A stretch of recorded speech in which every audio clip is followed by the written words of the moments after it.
Crime Salad listeners, welcome back to another episode of Crime Salad. We're your host, Ashley. And I'm Ricky. And we're here with another episode. The case that we're covering today is about a young 7-year-old girl named Olivia Gant, whose young life was taken way too soon. With that being said, please take this as a warning because the details in this case are disturbing and may make some listeners very uncomfortable. Listener discretion is advised. Okay, let's jump into this week's show.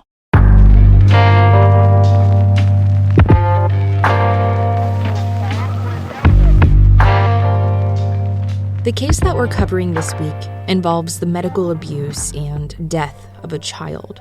So we want to give you that extra content warning. For this week's case, I want you to think about your social media feed. Have you ever come across a post from a friend or maybe a friend of a friend with an accompanying plea for help with a heartbreaking story and an attached GoFundMe? Do you click the donate button? Do you silently give thanks for the good health of those you love and make a small donation? Often, just the act of giving can make us feel better. These types of stories appeal to all of us, as we all have loved ones. Now, do you also follow the blog or the Facebook page dedicated to that person's journey back to health? Do you look forward to every entry and hang on to any sliver of hope? In August of 2011, Kelly Turney Gant was the mother of 3 daughters, 12-year-old Hannah, 3-year-old Sammy, and 11-month-old Olivia. Life had given her many roadblocks, but her faith, church friends, and family were helping her through what was arguably an unfair hand which life had dealt to her. You see, 3-year-old Sammy was battling cancer for almost 2 years, and her 13-month-old was ill as well. According to her first blog post on August 2nd, 2011, entitled Pray for the Gant Girls, Kelly asked for prayers for her youngest child. The post was entitled Pray for Livy, and it read, Olivia is a fun-loving 13-month-old cutie. She was born a preemie and seemed to be doing great, just growing a little slow. At her 9-month checkup, the doctor noticed her head was beginning to take on a different shape. I was told they would watch it and make necessary referrals if needed at the next visit. At her 12-month checkup, her head was even more misshapen, so we were referred to the neurologist at Texas Children's. They ran some tests and came to discover that her skull is fusing together in the front, so we are waiting for her helmet to come in within the next week or so, and we are praying that the helmet does a wonderful job for allowing the skull to move back to where God intended it to be, and that this problem corrects itself. In the process of all of the testing, there was a vascular malformation of the main artery in the brain noticed. We are currently waiting on a word back from the neurosurgeon as to what treatment can be done. But in the diagnosis, she can begin to have seizures.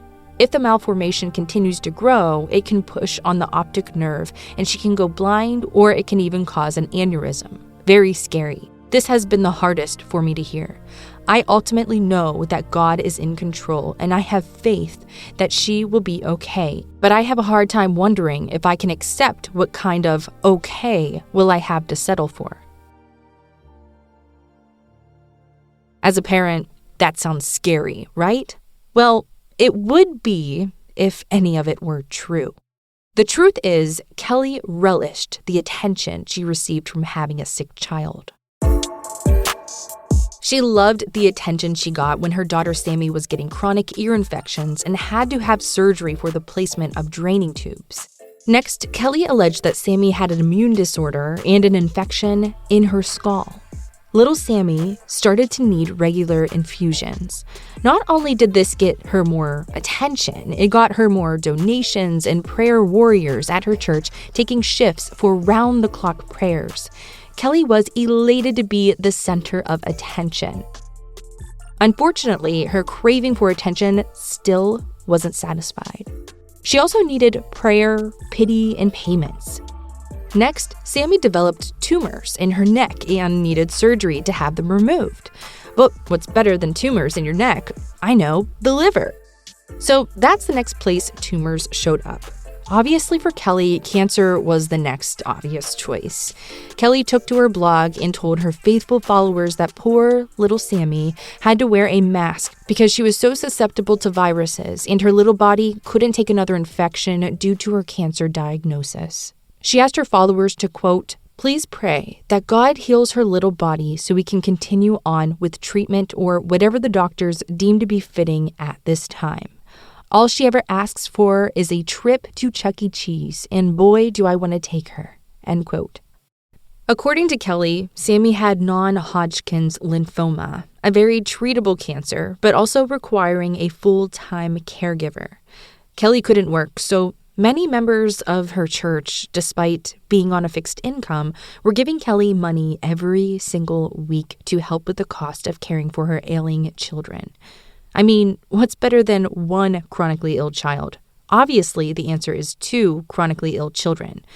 One blog post later, and Kelly was a saint dealing with the dire circumstances of 2 sick children. Now, Kelly would definitely take money, but she wouldn't take any physical help. She didn't want to respite care, and she didn't want anyone else looking after her children. She kept her children in the house, locked away from prying eyes under the guise of protecting them. To explain this behavior away, she took to her blog post again, telling everyone what a burden it was on her eldest daughter Hannah to give up all of her free time to help care for her younger sisters. She told them it was a sacrifice she hoped Hannah didn't resent as she grew up. As a result, she couldn't allow anyone to come over to the house and get Hannah's medically frail sisters sick. It was all Hannah's fault.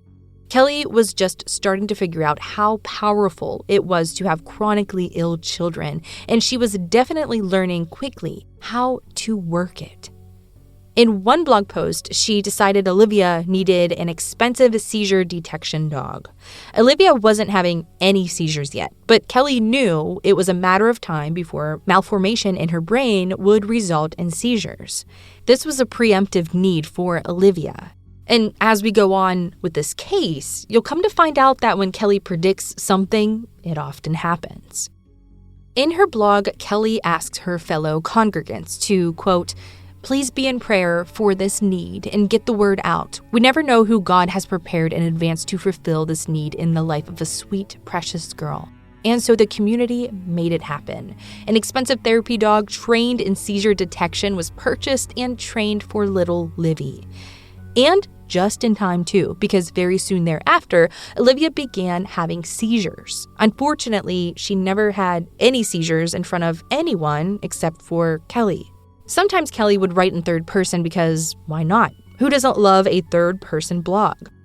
Other times, she would pretend that they were written by her friend Michelle, who would later admit that she wasn't writing the detailed blogs about Olivia's medical conditions. The next entry was about the long-anticipated seizures. It said, quote, "Livy was drinking her bottle and watching TV, and all of a sudden, they heard a thud. They ran in to find Livy laying against the crib. One eye was open and one was closed. The open eye was twitching. Again, she did not respond to her mommy or daddy trying to wake her. Then, all of a sudden, she snapped out of it, but then just turned over and went back to sleep. They called Dr. LeBron again and were told to bring her in. Kelly rushed her to the ER and waited and waited. She finally consulted with neurology and they confirmed it was seizures as she had suspected. As of right now, there appears to be no damage, but doctors say it can take up to 72 hours after an episode for the damage to be seen. Therefore, Livy will have a follow-up CAT scan and EEG next week. Also, the malformation in her artery appears to have gotten bigger since her last CT scan. Doctors are saying it could be the cause of her seizure. At this point, they are at a loss. She is really too small to treat with seizure medications, so doctors are weighing the risks." End quote. And just to remind you, this was a blog post written by Kelly, who wrote it in third person. Now, this was the first time we are hearing about Olivia's dad. We will have more on him later, but now back to the seizures.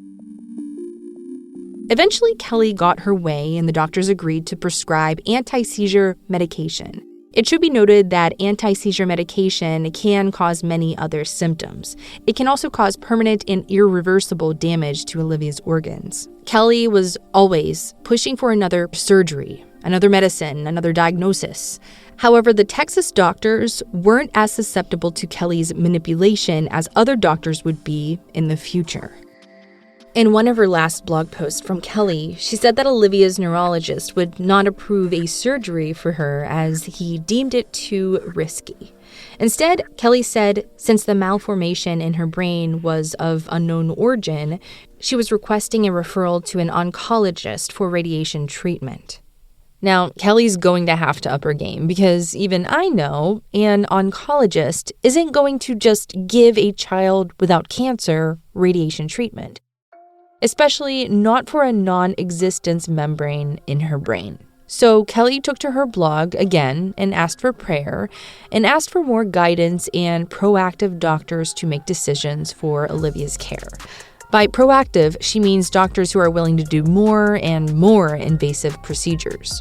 Kelly wasn't afraid of surgical options. In fact, they were her preference. As we continue this episode, you'll find out that Kelly loved to predict future problems, and they often came true. In one blog post, Kelly said Olivia's neurosurgeon told her that the seizures were causing permanent brain damage. Despite Olivia's happy, bubbly demeanor, she would likely go blind or develop an aneurysm. She continued to make outlandish claims that Olivia was being referred to an oncologist to help shrink the swelling caused by the seizures. Thanks to WebMD, Kelly would learn faster and get better at her lies. Now, people at her church began questioning her on some of the things that she was saying about Olivia's treatment as they didn't make sense. When they asked about Sammy's cancer, she had to make things up quickly because she was fully immersive in her new sick child. Her husband, the girl's father, was also asking questions. In one of the blog posts, she talks about how he was with her when Olivia had her very first seizure. Years later, we would discover that wasn't true. He never observed any of the things Kelly insisted were happening with their children. One of Kelly's biggest obstacles to bigger donations was the fact that she had a supportive husband with medical insurance. Regardless, she had a fund set up at the bank in Texas in the name of the Gant girls, so her fellow prisoners could donate directly for all the medical costs above what insurance wasn't allegedly not covering. For a long time, Kelly's blog only discussed Olivia. Occasionally, Kelly would remember she had another daughter with cancer, and after taking an entire summer off treatment, it was time to start that back up again. Of course, she needed prayers, and more importantly, she needed donations. She discussed how the girls could only see their Mima and Papa, who were Kelly's in-laws.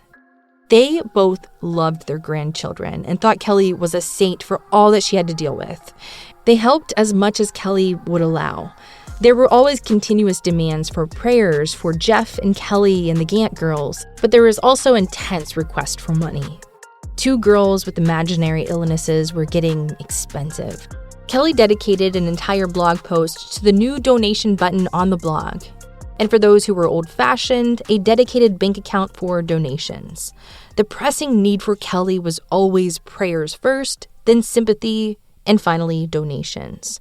One thing that was also clear from Kelly's blog was her doctor shopping. There was always new doctors, new specialists, new testing, and new findings. Apparently, one of her new doctors discovered that Olivia had developed an inoperable brain tumor, one her previous doctors should have caught. Now, Kelly could finally explain why Olivia wasn't getting radiation from an oncologist. As doubts and questions came in from family and friends, the next diagnosis would address it. Kelly was always covering her tracks and explaining away the increasing doubts. Later that year, Kelly writes, quote, "Well, as you know, with the tumor that has now been discovered in Olivia's brain, she has started a 12-week round of radiation treatments along with steroids. This treatment is in the hopes that the tumor will shrink or at least not grow anymore, and hoping that this will reduce some of the swelling in the brain. CT scans are being run throughout these treatments in order to follow the growth of not only the tumor, but the malformation in the artery of her brain. Olivia has seemed to do well with her first round of steroids and radiation, but there has been some changes due to the swelling in her brain as well as due to the seizures she is having. Olivia is still a very happy little girl, but she is beginning to show signs of regression. Her balance is becoming more unstable than before." Where she used to say several words, she now just mostly babbles. She has drooping on the right side of her face, and her eating has become less than what it used to be. And Kelly continues to write, the doctors told Kelly that because of the tumor being within a millimeter of the parotid gland, these things were sure to happen as well as some other problems, but it was not certain when these things would become a reality. The neurologist has ordered more physical, occupational, and speech therapy in order to keep her going physically and keep her in constant learning. As you can imagine, this has been extremely hard, not only for Kelly and Jeff, but for the girls.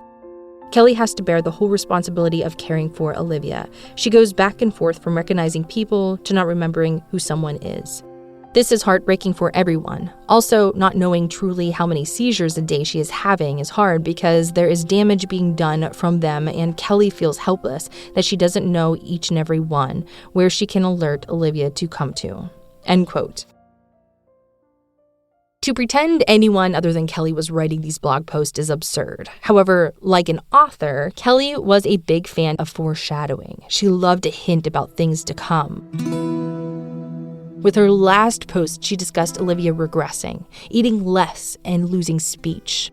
Of course, just a few months later, Olivia would not only have seizures, a brain tumor, a malformed brain, and fluid on her brain, now she was also allegedly autistic. It was clear to Kelly, with a husband and in-laws and a church filled with people who were providing round-the-clock prayer service, she needed a little distance and a lot more control over the girls to continue her attention-seeking sainthood status. She told her husband, her family, and her church that a miracle had happened. She found Children's Hospital in Colorado willing to treat the girls with innovative clinical trials. First, it was going to be just for Olivia, but then they agreed to treat Sammy too. The only stumbling block would be flights and relocation costs. The church and the community rallied together, and through a series of bake sales and fundraisers, they raised enough money to send Kelly, the dog, and the girls to Colorado. Kelly blogged in early 2012 how thankful she was for all the charity she had received. From a blog post dated February 4th, 2012, Kelly says, quote, "Wow, I mean literally wow. That's all I know to say at the moment. You know, even as a Christian, sometimes I've wondered in my life as a young child, as an adult, and even now as a mom to 2 sick children, is there really a God around? Like, where is he when the bleep hits the fan? Or where was he when they told me my child has a disease that could be treated or could kill her? I am going to have to live with a child who can't handle the little things in life. Don't I have enough? I would wonder sometimes, is this my payback for my past? Am I now reaping what I sowed? Well, I have figured out who am I to question anything that happens in my life. And I have taken this journey with Sam and Livy. I have found out that God is everywhere. Hello, wake up, Kelly. God's the only one that brought you to the doctors you needed. God's the only one that gave you a prayer warrior church family. God's the one. God's the one. Through all of this, every fundraiser, every benefit, it has all started from a seed. One person planting a desire to help us out, and through the power of prayer, the current cause would snowball." End quote. Speaking of the past, Kelly had several criminal convictions before having children, some for theft and one for impersonating medical personnel, which was the ultimate foreshadowing of what was to come. While Olivia seemed to be Kelly's main focus, she would also occasionally give updates on Sammy's cancer, which now had allegedly spread to her pelvic area. There were several tumors, all contained and just in time for that trip to Colorado. As far as everyone knew in Colorado, Kelly was a single mom with 2 ill children and no support. In truth, the girls were fully insured through Jeff Gant's work. Jeff was now living with his parents, so he could afford to give Kelly $900 a week to pay for their care and living expenses in Colorado. Jeff had no idea that when his family left for treatment, that they were never coming back to Texas. Once Kelly had the girls all alone, their conditions worsened. Olivia began losing weight, which can happen when you stop feeding a child. Somehow, she was able to convince the doctors in Colorado that Olivia needed a feeding tube. So they put one in her nose. Next, they surgically placed a permanent feeding tube into Olivia's stomach.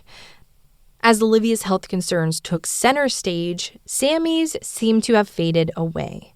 When they moved to Colorado, it was so the specialist at Denver Children's Hospital could treat Sammy with oral chemotherapy.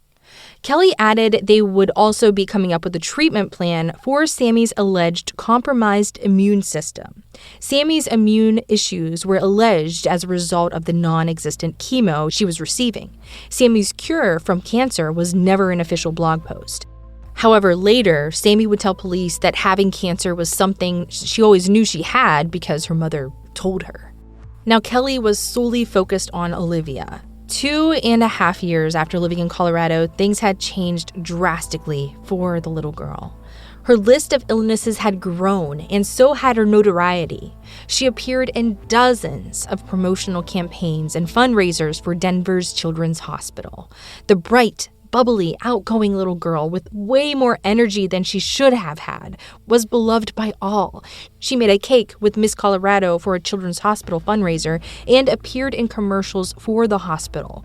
By the age of 4.5, Olivia had endured many surgeries, and her diagnosis at the time included autism, an inoperable vascular malformation, a tumor on the parotid gland, external hydrocephalus, developmental delays, an L-carnitine deficiency, seizure disorder, celiac disease, and severe eczema. Olivia was also on massive amounts of opiates for pain, which can cause constipation. This led to her having a colostomy bag.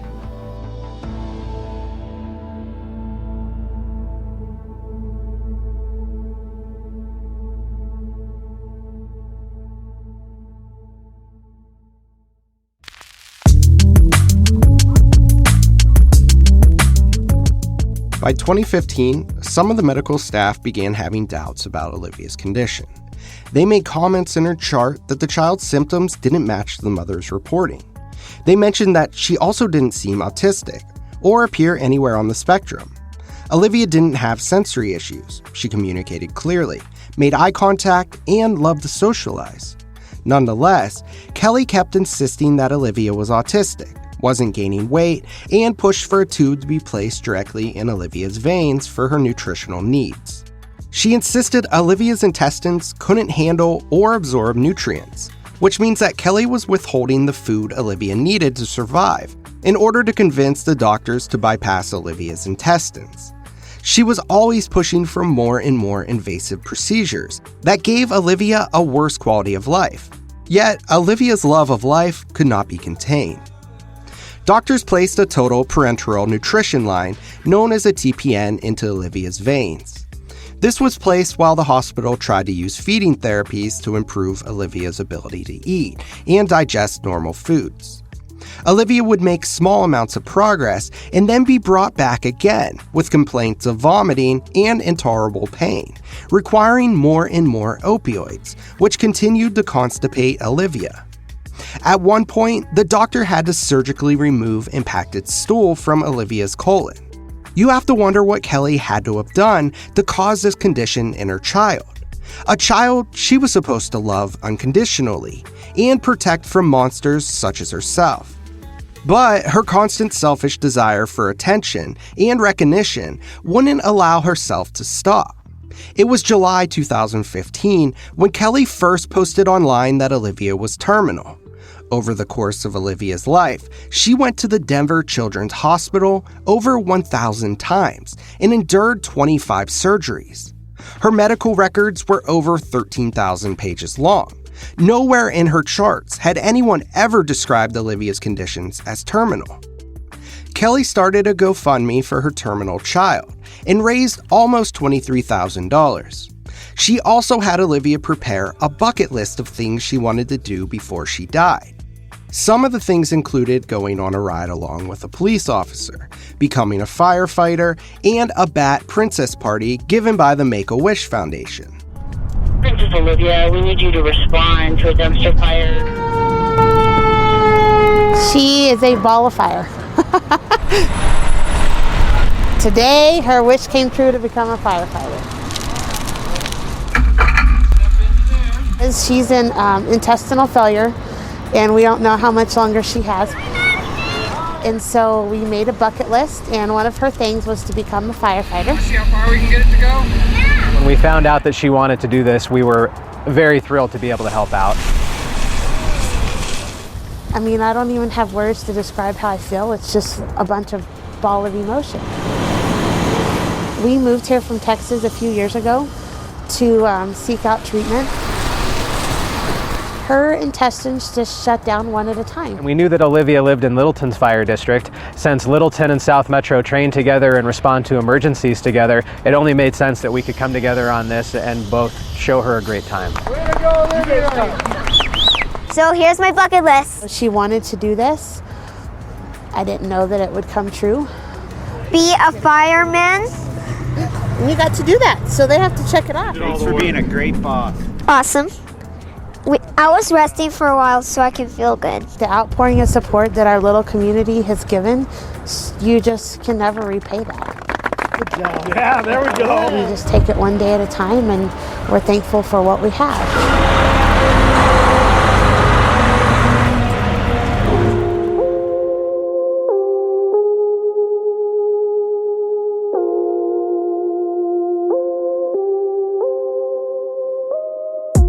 That was Kelly Turner talking to the press about her terminally ill daughter, sounding strong and stoic as she made plans for her daughter's death.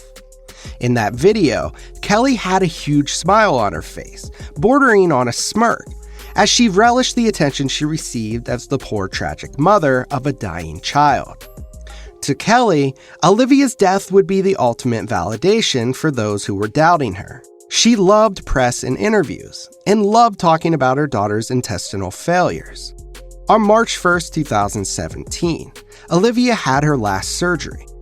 The doctor implanted a tube into her bladder, which drained through her abdomen. Just a few weeks later, Kelly requested a DNR order to be placed in Olivia's file. DNR stands for Do Not Resuscitate, meaning even if Olivia were to OD on her prescribed opioids, the doctors were prevented from delivering Narcan, a medicine that would counteract the effects. Kelly's doctors at first refused and believed it was unnecessary and extremely premature. Olivia was young and, as far as the doctors were concerned, had many years left to live. They had no idea that Kelly was fulfilling bucket list items and telling people that Olivia was terminal. A few days after Kelly's request for a DNR, some of the healthcare providers began speaking about their suspicions. They began monitoring Olivia's ostomy bag, and the amount of stool they recorded in her chart didn't match up with the amounts Kelly was reporting. It meant that Olivia's intestines were healing and functional, something that Kelly always denied. The doctors assigned a monitor to the room, and during the time the monitor was present, Olivia began to improve rapidly. The doctors weren't sure if Olivia was improving on her own, or if this was because the monitor prevented any tampering by Kelly. The very next day, as Olivia was showing increased signs of improvement, Kelly requested that Olivia be placed in hospice care and allowed to die. The request was immediately denied. Additionally, some of the doctors were now highly suspicious of Kelly, and they refused to renew the previous placed DNR order. The hospital called an ethics meeting where Olivia's case and Kelly's behavior specifically were discussed. Despite the hospital, the doctors, and each nurse being a mandatory reporter of child abuse, no such calls were ever made to the Department of Human Services for suspicion of medical child abuse. Later, another doctor would sympathize with Kelly having to care for a chronically ill child and signed a new DNR order. The end result of the ethics meeting was that Kelly got her way. On August 1st, 2017, Olivia was transferred to hospice care. She was transported by ambulance, singing the song Hakuna Matata from the Disney movie The Lion King. She had no idea her mother had just sentenced her to death. With a stroke of a doctor's pen, Olivia Gant was ordered to die.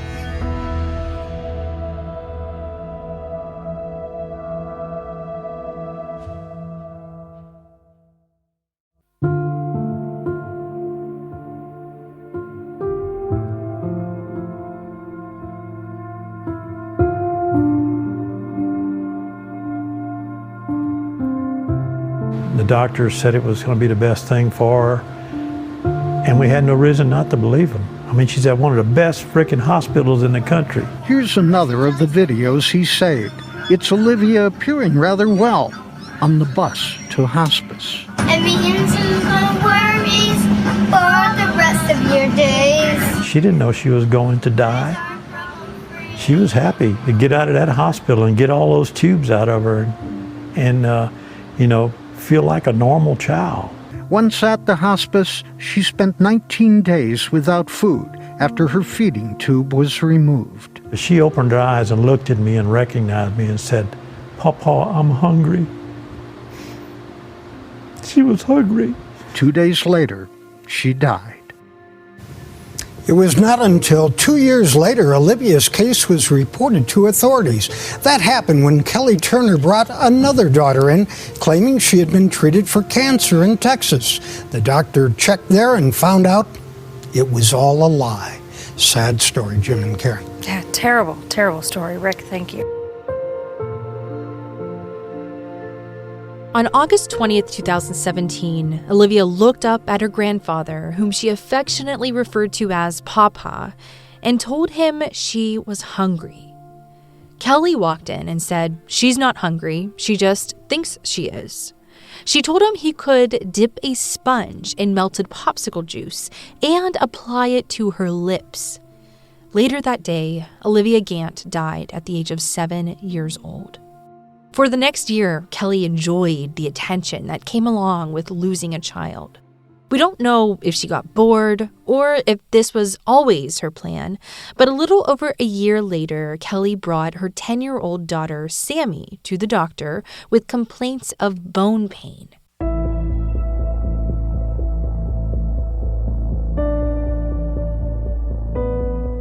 She explained to the doctor that she had a daughter who died from a genetic disorder and Sammy might be equally as doomed. She explained that Sammy had cancer as a child and tumors in her neck and pelvis. With Sammy's persistent complaints of bone pain, she feared her older daughter might also have a genetic predisposition to a terminal illness. The doctor who was treating Sammy for the phantom pains retired. The new doctor who took his place wasn't as easily fooled by Kelly Turner. That doctor called the Children's Hospital in Texas and confirmed that Sammy never had nor was ever treated for cancer. However, they did have extensive records on her sister Olivia, who was treated for eczema and food allergies. As a result of these findings, the Department of Human Services requested a formal police investigation in the death of Olivia Gant. Detectives went to Sammy's school and talked to her about her cancer diagnosis and her bone pain. Sammy was informed by her mother she had cancer as a young child. However, she didn't remember being treated with chemo and radiation, and her bones didn't hurt.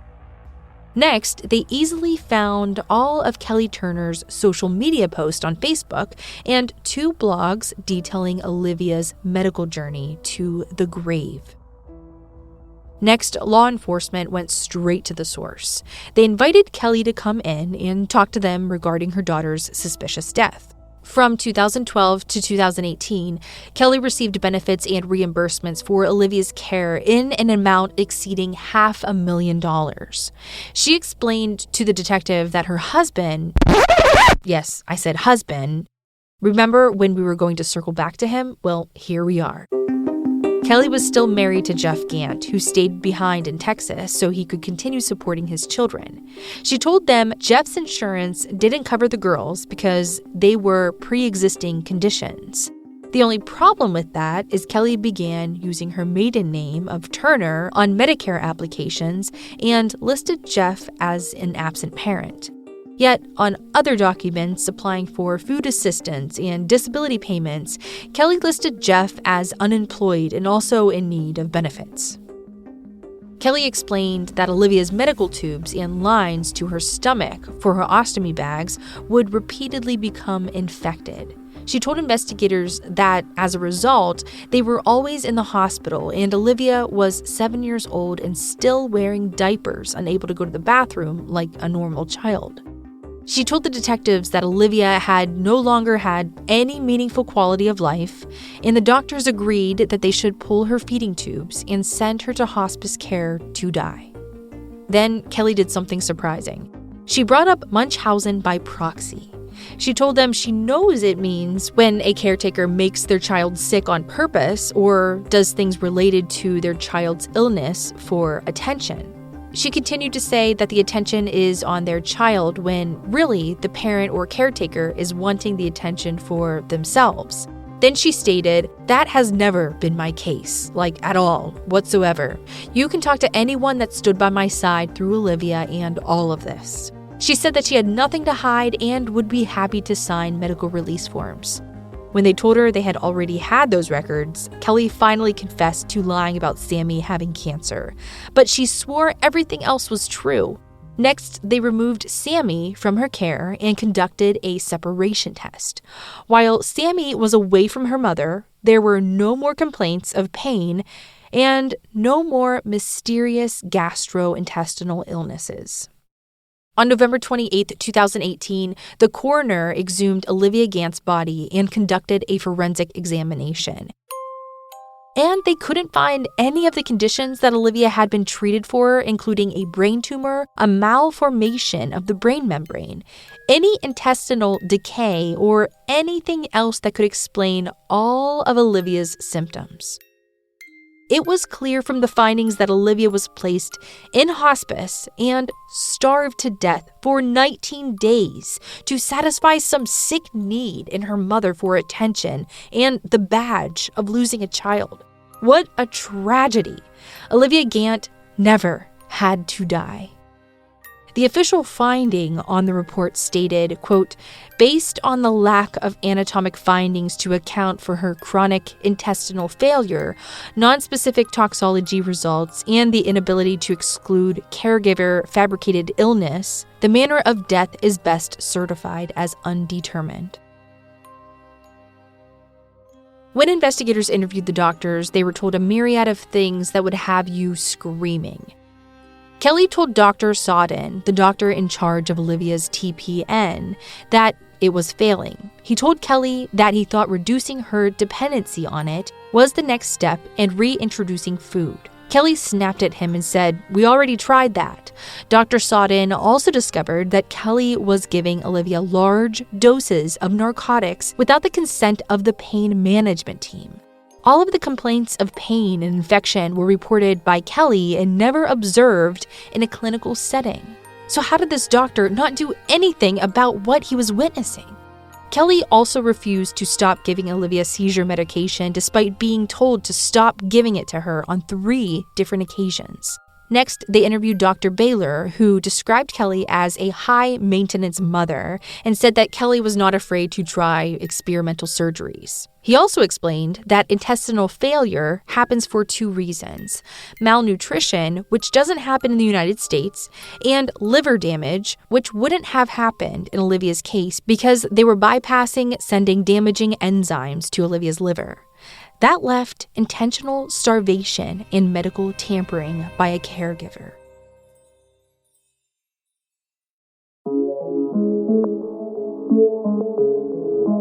Another doctor said that Olivia Gant was never terminal, and he was shocked when he heard that she died. They sure do have all the answers after the fact, but not so much when Olivia needed it most, when she was alive. When detectives interviewed Olivia's father, Jeff Gant, they were surprised to learn he was very involved in his children's lives as much as he could be while still working full-time in Texas and providing for their care with $900 a week. Investigators learned that Kelly told him to cancel health insurance on the girls since the hospital offered it cheaper through their self-insurance cases for eligible children. On October 17, 2019, Kelly Turner was arrested for the first-degree murder of her daughter, Olivia Gant. She was ultimately charged with 13 separate counts, including murder, child abuse, fraud, bribery, and forgery. Olivia's father and grandparents sued the Denver Children's Hospital for $25 million. They wanted answers They wanted accountability, and ultimately, they wanted to make sure this never happened again to anyone else's vulnerable child.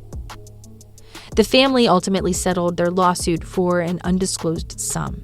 Kelly initially pleaded not guilty to the charges against her.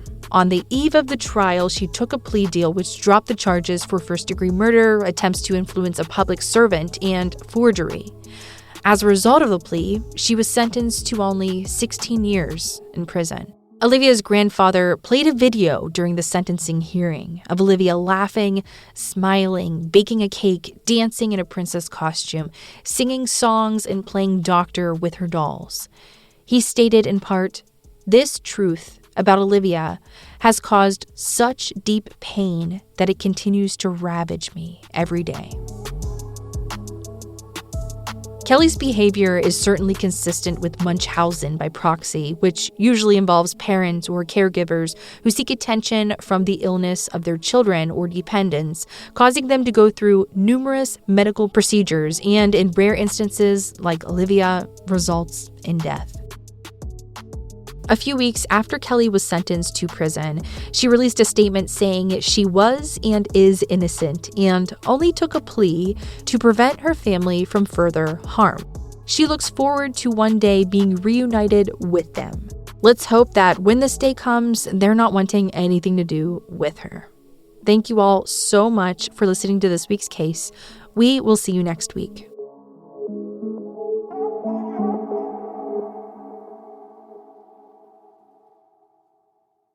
Crime Salad is a Weird Salad production. Are you kidding me? That was perfect.